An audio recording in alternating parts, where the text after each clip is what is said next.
아니 비전 2030 보고서 저도 사실 기억이 나는데 네. 노무현 정부 때 그런 보고서를 쓰는 그 공을 세우셨다는 것이고 그 지금 보니까 제가 듣기에는 문재인 전 대통령이 어떻게 보면 초대 경제부총리 임명한다는 것은 굉장히 사적인 인연이 질길 것 같은데 두 분이 한 번도 본 적 없다면서요. 예, 제가 부총리 되기 전에는 문 대통령을 한 번도 본 적도 없고 전화 통화한 적도 없습니다. 근데 어떻게 그렇게 선발을 했을까요?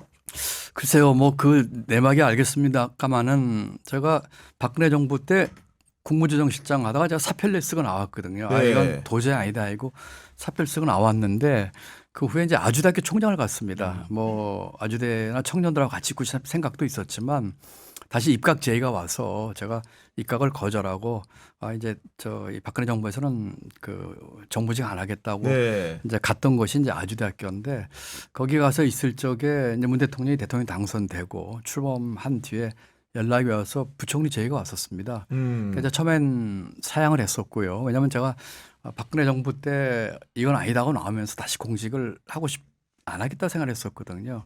근데 두 번째로 제의가 오면서 우리 캠프에서 그 노무현 정부 때 만든 비전 2030이 우리 캠프에 거의 바이블이었는데 네. 그 저자가 김 총장 아니냐 이제 그거를 실체에 옮기는 일 해달라 하는 네. 이야기를 듣고 이제 수락을 하고 이제 부총리로 들어가게 됐고 지명받고 청문회 하기 직전에 대통령 처음 봤습니다.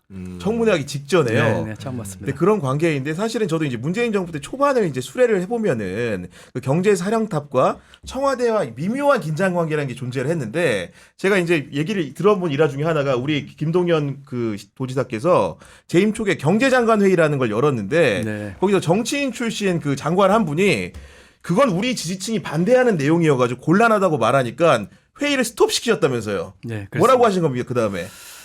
그 장관 성함은 안 밝히겠고요. 네.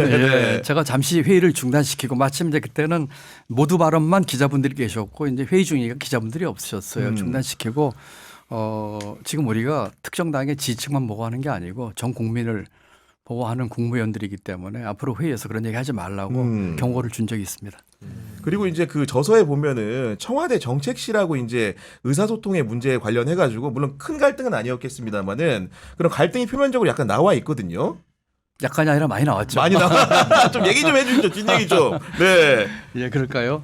그 대통령을 처음 만났을 적에 사실은 저는 상당히 그 대화를 나누면서 약간 전율을 느꼈습니다. 왜냐하면 제가 문 대통령 처음 만나서 제가 세 가지를 당부드렸습니다. 첫 번째로는 경제는 제가 책임지겠습니다. 두 번째는 소득주 성장이 우리 정부의 전체 경제 정책을 덮는 우산이 돼서는 안 될 것 같습니다. 그러니까 혁신 성장을 얘기하겠습니다. 세 번째는 일주일이나 이주일에 한 번씩 제가 꼭 보고를 하게끔 직접 보고하게끔 직접 보고하겠다. 했더니 네. 대통령께서 아주 쾌히 그 수락을 하시면서 딱 한마디를 해주셨는데 대한민국 경제 패러다임을 바꿔주십시오 그랬거든요. 제가 그 말에 전율을 느꼈어요. 왜냐하면 노무현 정부 때 비전 2030 만들 적에 그게 제 비전 2030의 큰 가치와 철학 뭐 목표라고 할까요? 였었거든요. 네. 그랬는데 한마디로 얘기하면 이런 것 같습니다. 대통령께서 제게 많은 걸 위임을 해주시고 믿고 또 제가 이렇게 안정적으로 국정 경제 운영을 많이 한 것도 있습니다. 예를 들면 제가 탄핵 후 첫 경제부총리입니다. 그러니까 지금의 상황과 비슷했어요. 그렇네요. 이때 네. 경제부총리니까 경제가 어려웠을 때거든요.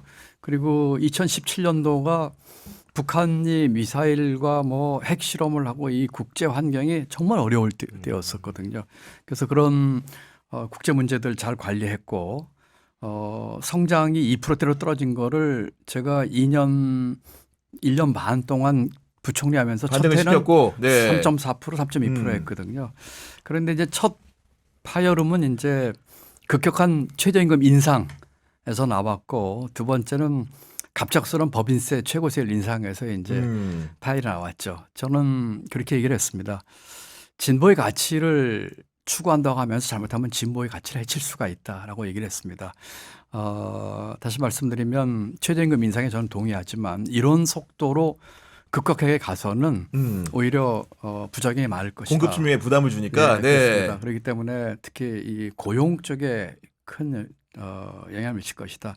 그 당시에 2020년까지 최저임금 10,000원을 달성하겠다. 했거든요. 네. 그건 불가능하다. 대신에 문 대통령 임기 내인 2022년까지 10,000원을 무슨 일에서 달성하겠다 했는데 그걸 청와대가 이제 받질 않았죠. 그래서 첫해 16.4%, 두째 10.9%에서 2년 동안 한 30% 네. 최저임금 올렸을 적에 가장 세게 이제 충돌이 있었고요. 또 한 번은 법인세 인상을 갑작게 인상하는 안을 갖고 왔길래 저도 법인세 개편은 필요하지만 이건 이렇게 갑작스럽게 할 일이 아니고 6개월 정도 검토하고 6개월 정도 시장과 소통한 뒤에 이것이 시장에 수용할 수 있도록 하는 얘기를 했는데 그게 잘 안 받아들여서 이 두 개를 가지고 이제 파열음은 있었죠. 네. 그렇지만 그 외에 대부분은 문재인 정부는 위기 극복 정부였습니다. 말씀드린 것처럼 탄핵 후 새로 생긴 정부에서 경제 운영이라고 하는 경제 위기를 극복하는 거. 그다음에 제가 그만둔 뒤지만 코로나 위기를 극복하는 위기 극복 정부였기 때문에 네. 문재인 정부 때에 그 여러 가지 성과와 공에 대해서는 네. 우리가 충분히 인정을 해야 될 것 같고 저하고는 이제 그런 두 가지 문제 가지고 청와대에 이제 좀 갈등이 있었죠. 네. 심지어 요즘 보면은 그 네. 이재명 대표와 이제 주변에서 벌어진 여러 가지 일들 중에서 그 상속세 개편 문제라든가 특히 세제 개편 문제가 이게 중도 보수라는 선언을 하게 되면서 약간 이게 정체성 문제로 비화돼 있지 않습니까? 네. 근데 일단은 이재명 대표는 이제 성장을 좀 우선시하겠다 이제 이런 이야기를 하면서 이 중도 보수 논쟁을 같이 했던 것 같거든요. 그러면서 사실은 그 중도 보수 논쟁의 가장 큰 배경은 이제 국민의힘이 좀 거의 뭐 괴멸 수준으로 지금 가고 있기 때문에 그 영토가 비어 있다 보니까 아마 이제 그쪽으로 간 것 같고 그러면서 이제 처음부터 좀 논쟁이 붙었던 게 뭐 금투세라든지 뭐 그다음에 상속세 이런 세제 부분을 좀 건들면서 이제 여기까지 논쟁이 온 거라서 저는 근데 저 개인적으로는 사실은 이 세제를 가지고서 너무 정치권에서 논쟁을 심하게 하는 거는 저는 좀 온당치는 않다고 생각해요. 왜냐하면 세제라는 것은 어떻게 또 깎아줬을 때 또 효과라는 것이 다 합산을 했을 때 그때그때마다 전 좀 유연해야 된다고 생각하고 답은 정해져 있는 게 아니다 이게 생각하기 때문에 조금 더 이런 경제 정책적인 방향을 가지고서 조금 더 큰 틀에서 논의하는 게 더 바람직하지 않을까 이런 생각은 좀 들고 있는데 아무튼 이재명 대표의 그 성장 우선 전략 이제 그것이 이 세제 개편과 좀 맞닥뜨리면서 사실은 그동안에 좀 여러 가지 논쟁들이 좀 우리가 해왔던 이제 그런 상황이고 네. 이게 앞으로는 민주당 안에서 사실은 어떻게 보면 보수 확장이라는 그 노선 속에서 이런 부분들을 좀 어떻게 보면 받아들이는 이제 그런 부분들과 함께 또 민주당 내부에 또 전통적인 또 진보층들이 또 있잖아요. 또 그분들의 그런 여러 가지 반발들 이걸 이제 어떻게 좀 잘 조화롭게 더 섞어낼 수 있겠느냐 이제 이런 과제는 좀 남아 있는 것 같습니다. 신 대표 말씀이 아주 좋은 말씀이시고 제가 두 가지 말씀을 드리고 싶어요. 첫 번째로는 저는 대한민국 경제 운영을 책임졌던 사람입니다.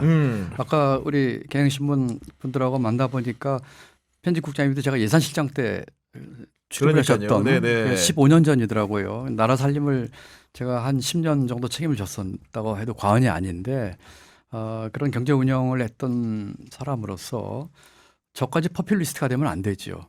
그러니까 이와 같은 정책을 하는 데 있어서 포퓰리즘적인 또는 어떤 선거를 앞둔 시세에 따라 가지고 어떤 왔다 갔다 하는 모습은 바람직하지 않습니다. 지금 지금 경쟁이 정치권에서 벌어지고 맞아요. 있는데 네. 지극히 타당하지 않습니다. 저는 오히려 거꾸로 어제 그 경제 대연정 얘기를 하면서 이 경제 부문의 그 빅딜을 얘기를 했거든요. 예를 들어서 지금 우리 국가 채무 비율이 47%입니다. 그렇다면은 5년간 5%의 그 국가 채무 비율을 올리는 것을 우리가 감내를 한다면 200조의 재원이 생깁니다. 네. 그렇다면 우리가 해야 될 여러 가지 돌봄 책임이라든지 또는 그 첨단 산업에 대한 투자라든지 취약계층 보완 하는 것들을 할 수가 있거든요. 무책임하게 이렇게 감세 논쟁을 하는 것은 책임 있는 정치인으로서 정치권에서 그 할 일이 아니라고 네. 생각을 하고 있습니다. 그런 면에서 이제 하나 이의를 제기하고 싶고요. 지금은 오히려 책임 있는 진보의 정치인이라면은 오히려 증세까지도 얘기를 해야 될 때입니다. 증세도 얘기해야 된다. 해야 될 네. 때입니다. 왜냐하면은 증세 없이 지금 복지가 가능합니까? 불가능하죠. 그리고 네. 성장 이야기를 하는데 그냥 성장이라는 말에는 의미가 없어요. 옛날처럼 우리가 개발연대에 그저 성장률 올라가는 그런 성장을 추구한다면 옛날 고리타분한 얘기입니다. 우리가 추구하는 성장은 지속 가능한 성장이고 질 높은 성장이어야 되거든요. 지속 가능한 성장은 말씀드린 것처럼 같이 사람 사는 세상, 불공정과 불형평이 해소되는 그런 성장이 돼야 되고, 성장에 영향을 미치는 요소들이 대기업, 중소기업, 수출기업, 내수기업 또는 힘든 분, 좀 잘 사는 분들 골고루 기여하는, 그게 질 높은 성장이거든요. 네. 그런 이야기는 안 하고 표피적으로 성장해서 뭐 몇 프로를 하겠다, 그거는 개발연대 때에 네. 낙수 효과 있을 때 얘기죠. 그렇기 때문에 그와 같은 논쟁은 굉장히 그 구시대적인 논쟁이다 이렇게 생각을 해서. 김동률 교수가 지금 사실 요즘 근래 정치권의 여러 논자들과 드물게 증세 주장을 하셨는데 김종인 평론가는 여기 동의하십니까? 저는 최근에 그 감세 논쟁을 저도 굉장히 우려스럽게 보고 있어요.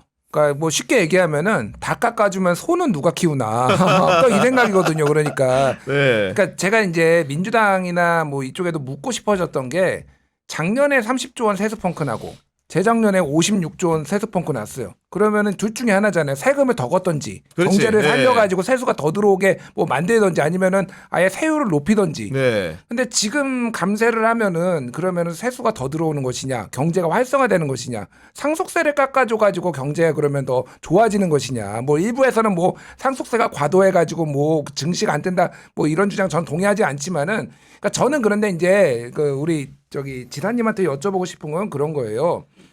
기재부 출신이시잖아요. 근데 이제 기재부 출신들의 약점, 어쨌든 그게 본인들이 인식하는 건 아니지만 세간의 약점 뭐냐면은 재정 건전성에 대한 집착이 너무 심하다. 그게 이제 예를 들면 문재인 정부 때 홍남기 부총리가 비판을 많이 받았던 거거든요. 아니 지금 코로나 때문에 나라 망하게 생겼는데 왜 지금 건전 재정 타령을 하고 있냐, 막 네. 이런 얘기들이 나왔는데, 저는 그러니까 그러니까 뭐 이게 우리가 아직 탄핵이 된 것도 아니고 여러 가지지만은 그냥 가정입니다. 네. 대통령이 된다라고 하면은 이 지사님에 대한 우려나 이런 것 중에 하나가 건전재령에 대해서 집착을 하지 않을까? 기재부 출신들은.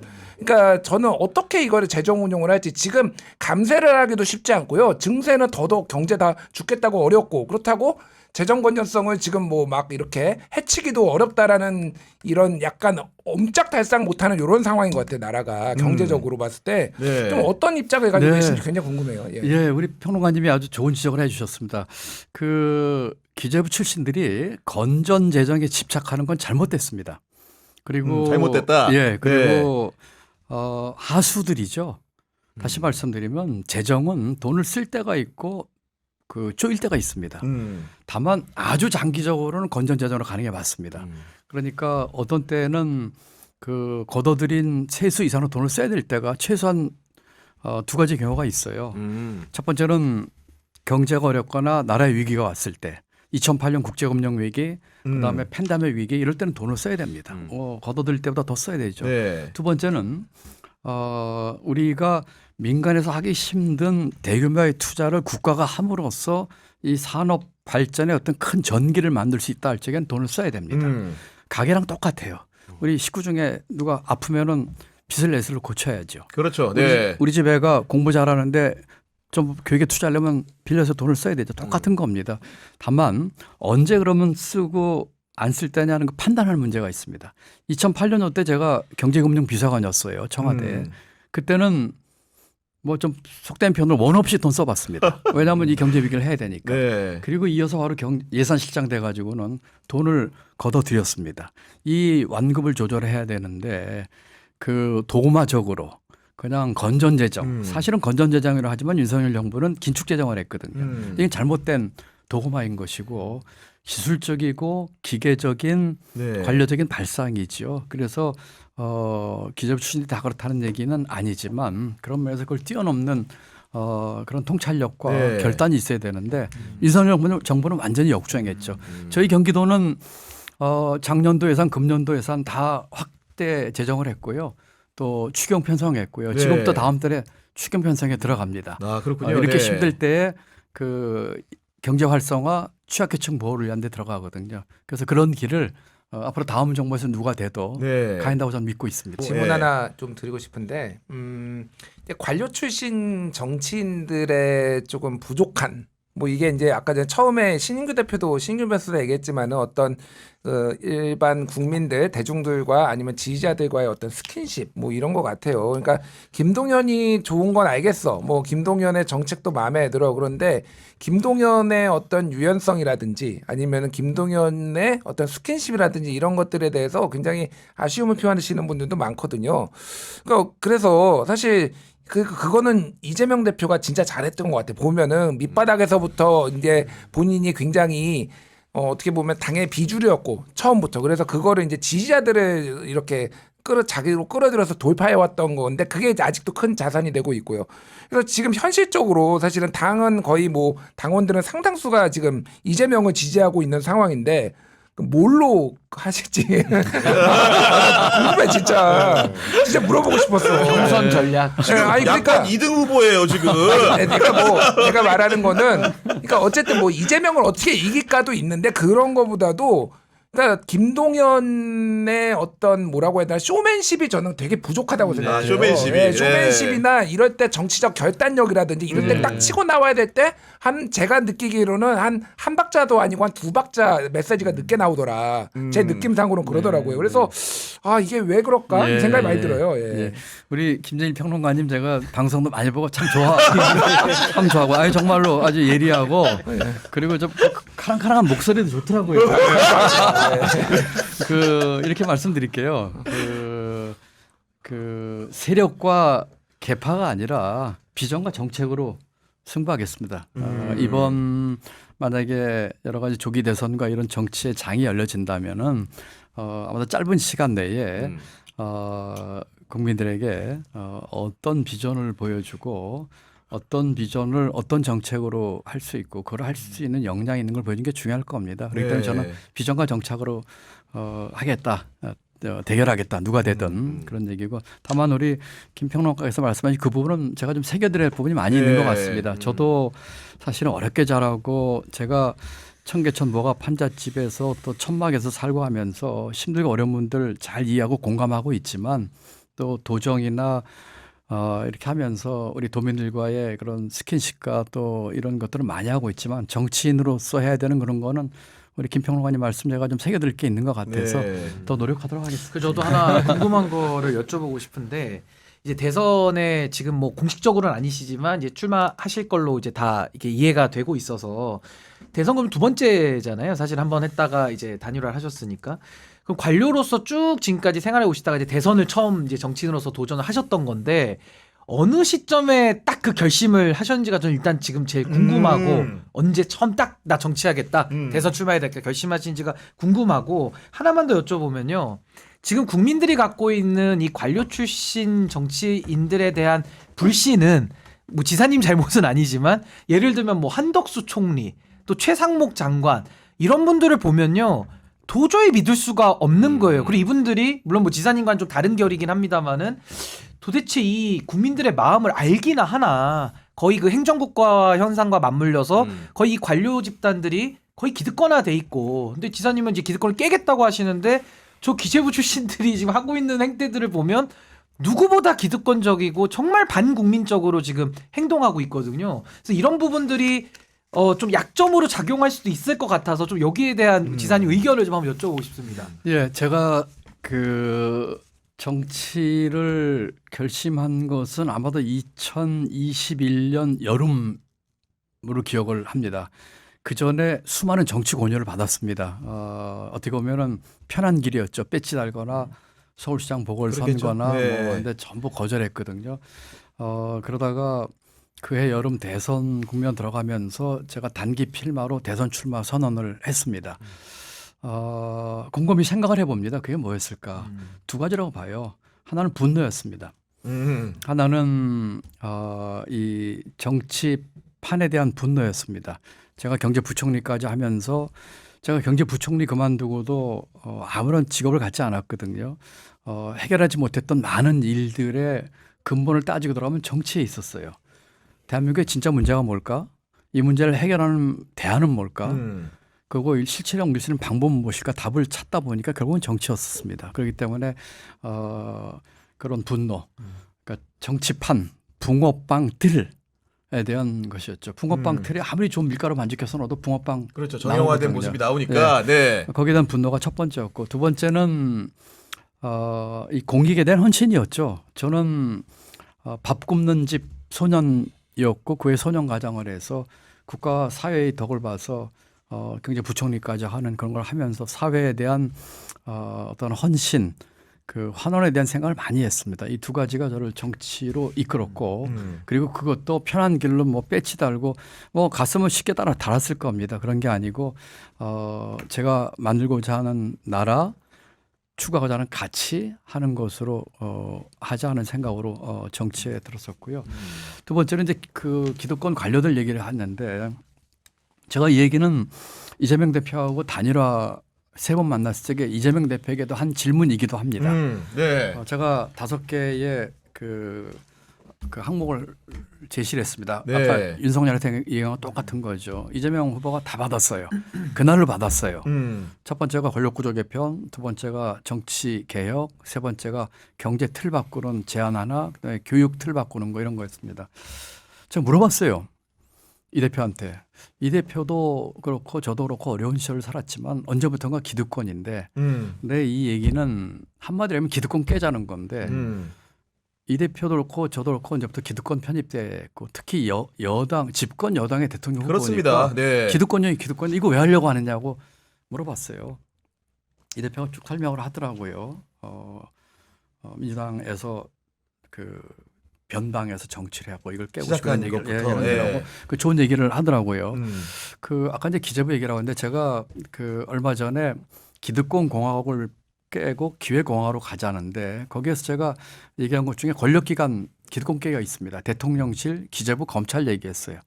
그래서 기재부는 해체 수준으로 해서 기재부를 해체 수준으로 하겠다. 재경부의 개인사 수준을 쪼개자, 네. 재정 역할을 쪼개자. 재정의 분권화를 해서 재정 연방제 수준으로 가자. 그리고 그 관료주의 행정고시 폐지하자. 행정고실도 폐지하자. 그 얘기는 제가 오래전부터 했던 네. 얘기고 지난 대선에서 주장했던 제 선거 공약입니다. 제가 행정고시 출신이지만 그러니까요. 네. 검찰은 기소청으로 하자. 대통령실은 5분의 1 수준으로 줄이면서 수석제도 없애고 대통령은 책임 총리와 책임 장관과 하자 이런 얘기를 하면서 기득권 정치를 깨자는 얘기를 했거든요.